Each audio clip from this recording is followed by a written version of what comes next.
Greetings and a warm welcome. How are we all feeling at the moment? Today's topic is on how we communicate non-verbally, and we don't notice the little subtle changes, the inflection in voice, the tone of voice that changes, the little behaviors, the little patterns that change. And we don't know, but we are communicating this all of the time. We are communicating in some way. Even when you think you are very closed off and you're very rigid in your boundaries, you're still communicating that to someone, even though you choose to disconnect. And we communicate in small ways. When you go to the shops and a shop assistant helps you, you need to communicate with that person in order for you to get that good service and get the most out of your shopping experience. Now, the same is with communication in bigger scales, even when you are working through conflict, when you are working through issues. A simple conversation can change an entire dynamic or quality of a relationship, because most of the time a couple's problem is not connecting. It may be connecting, but it has more to do with communication. I don't know how to communicate my feelings. I may not feel understood or heard by you. And when we have these conversations, when we communicate our needs in a relationship, that's where healing and growth manifests. Remember, when it comes to communication, it's all about reading in between the lines. What is not being said, but what is being conveyed? What are you reading in the energy? And when we just assume what a person says is what they mean, then we'll never get a full understanding of how we communicate. Because if you don't read in between the lines, you may miss the emotional message. You may miss where the pain is coming from, where the joy is coming from, where all of these emotions are coming from. And that's why we don't just listen with our ears. We listen with our eyes too, because we need to pick up on people's habits and patterns to understand what they are communicating to us. And a lot of us say, yeah, I said it that way, but I didn't mean it that way. But if you frame something you say in a completely different way that you mean to say it, then you're going to cause a misunderstanding, because we think, oh no, but I never said that about you. Yes, but the way you said it implied that I created meaning from that in a negative way. And it's not just about what you say. It doesn't have to do with the quality of your words, but what is the intention? What is the emotional reaction?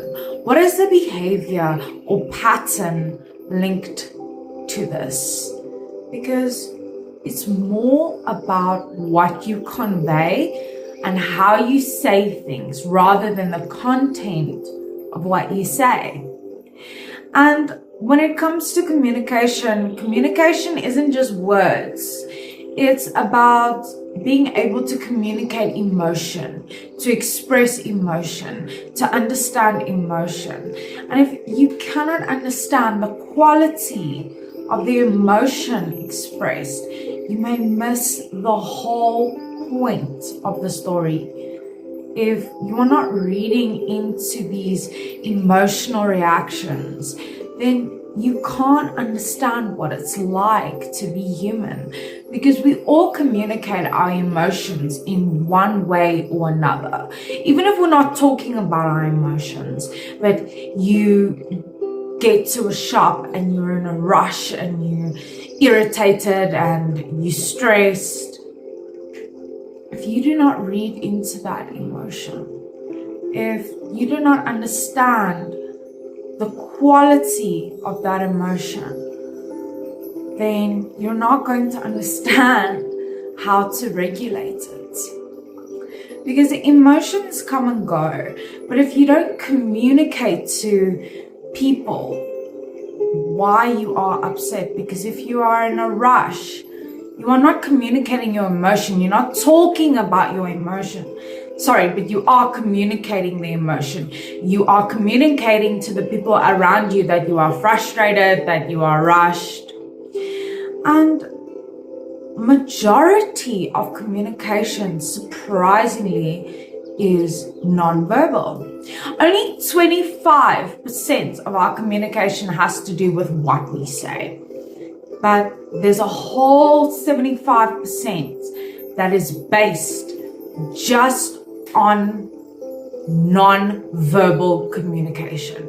Non-verbal communication could be emotional shifts, and it can mean that the majority of that communication is going to be determined by how deeply you understand someone's behaviors, patterns, habits, inflection in their voice, change of tone of voice.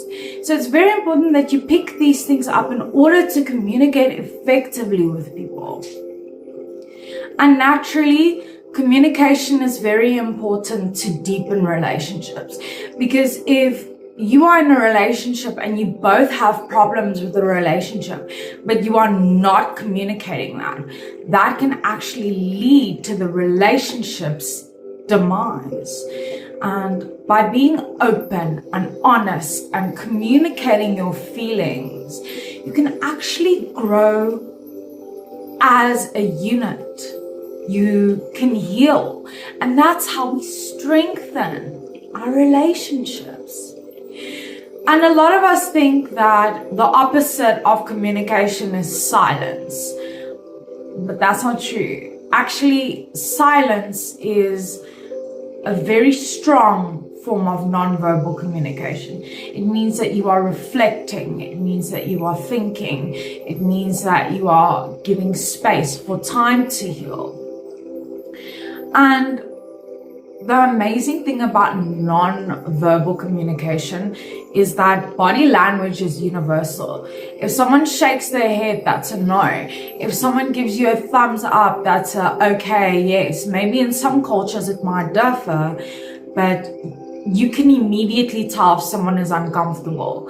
You can immediately tell if someone is more reserved. It's a universal language.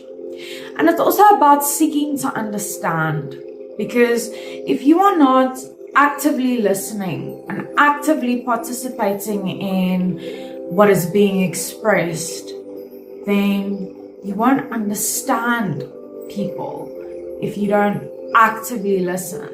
And listening doesn't just mean hearing what they're saying, but actually taking the emotional aspect into account.